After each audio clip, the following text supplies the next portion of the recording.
In our SME On Point feature, we speak to Bogoshi Motshegwa. He is the founder of Thinkerneur and One Human Summit. Thinkerneur is a platform that helps businesses identify the impact that they have on their communities. Bogoshi is a renowned strategist who will be talking to us about how small and established businesses can go beyond just selling their products by having a lasting impact on the community. And he joins us live. Bogoshi, thank you so much for your time. I suppose to start off with, what is Thinkerneur in detail, and how did the idea come about? Thank you very much. Thank you for having me. So Thinkerneur is an idea that was born out of the frustration of looking at businesses not being able to grow outside of their immediate parameters. So the name itself is a combination of thinking and entrepreneurship. So together, it brought together the name Thinkerneur. So, when you look at township businesses, especially people that operate in the township businesses don't seem to grow beyond the family household. And when you compare that to brands and businesses that are now household, they all started humbly as small businesses. Even if you look at the big retailers, like your Pick n Pays and your Checkers, they started small, but eventually were able to grow. And that's because they had the vision and they had the intention, and they had an intention to be bigger than what they were. So my role is to be the thinking partner to entrepreneurs and help them grow beyond their starting point. In that, what are some of the challenges you've identified that have impacted businesses, or rather hindered these township businesses from growing outside of the community and perhaps even becoming national and international brands? So I think it's two major areas of concern. One is internal, the founder or the business owner not having the mentality to grow beyond. And, for a business to grow, it starts off with the intention and the mentality and the vision and the philosophy that the founder has. The problem is that because of where we come from as a country, people tend to go into businesses with the intention just to survive. It is always interesting to speak to business owners who run a business, but in the back of their mind, they still want to be employed.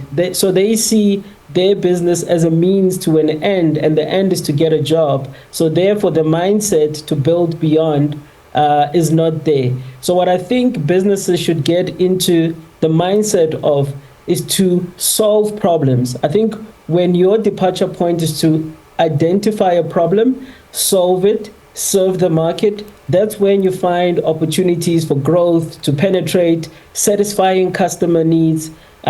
So even with that, there's still then the second layer of challenges. So even as a business owner or as an entrepreneur, you might have the right mindset, you might be a visionary, but then there's the marketplace. South Africa is not built to be conducive for business owners. There's so many challenges that one faces. One of the key issues is that there isn't really a definite definition of what a small business is. Therefore, the government and public sector aren't able to produce policies that enable businesses to access these opportunities, either for funding, for access to markets, or just for obtaining resources. So I would say the challenge is twofold. One, it starts with the founder or the business owner, and then secondly, the market, navigating the tough terrain of trying to grow a business. And also depending on what industry or category you're in, it might be very competitive for you to compete, especially when you don't have the resources. What kind of impact have you had with some of these businesses that you're trying to help? And perhaps you can give us some examples in terms of how you started with the businesses and where they are right now.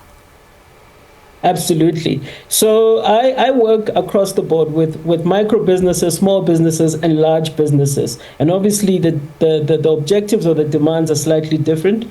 With small businesses, the idea is to get them into the right headspace and to start thinking in a way that enables them for growth. So the first part is to help them identify what their role is, what role they want to play as founders, as entrepreneurs into the business landscape, and then helping them shape their businesses for growth.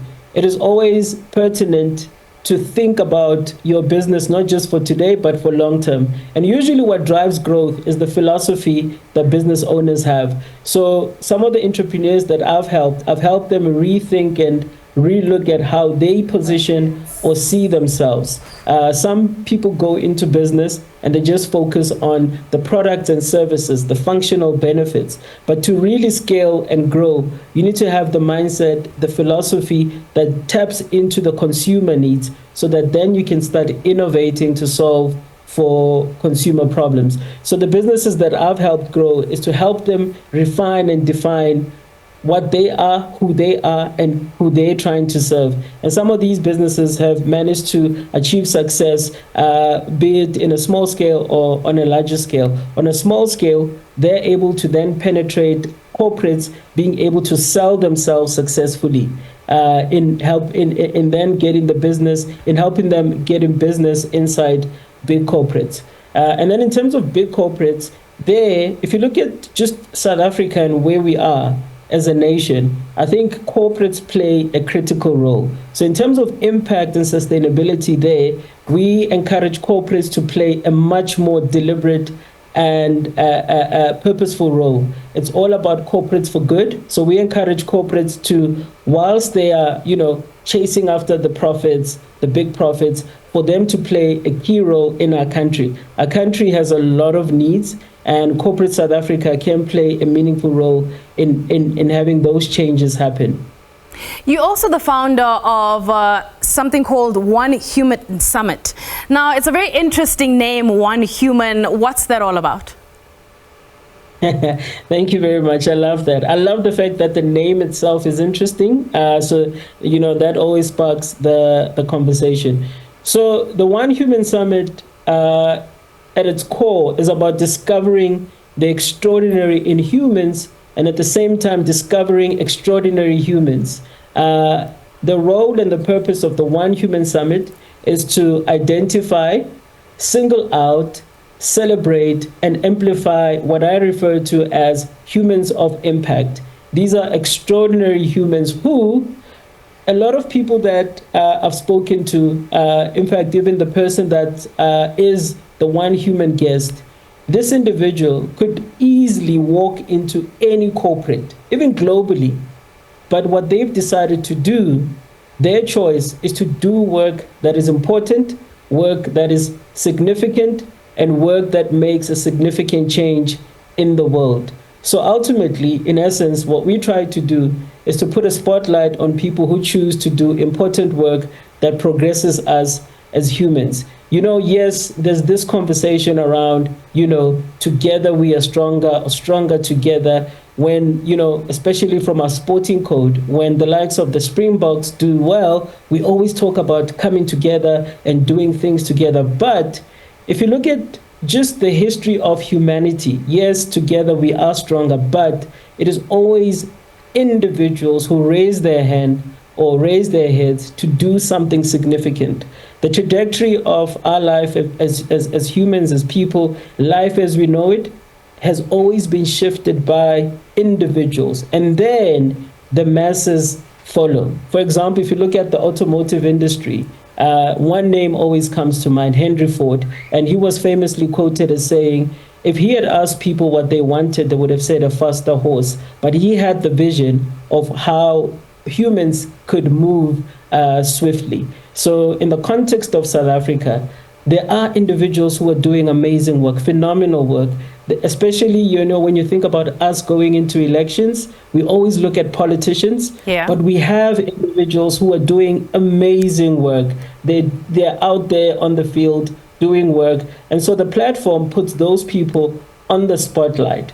And how it differentiates from other conferences or summits is that usually other conferences will have multiple speakers and they will tackle a plethora of topics and multiple takeaways. But here, we are here for one person. The entire day or half the day is dedicated to this individual, where we get to understand how they think and how they work. Most importantly, their work gets to be showcased. So it's planned to be an inspiring, immersive, and transformative event, which I hope a lot of people, will look forward to and buy tickets once the tickets go up for sale.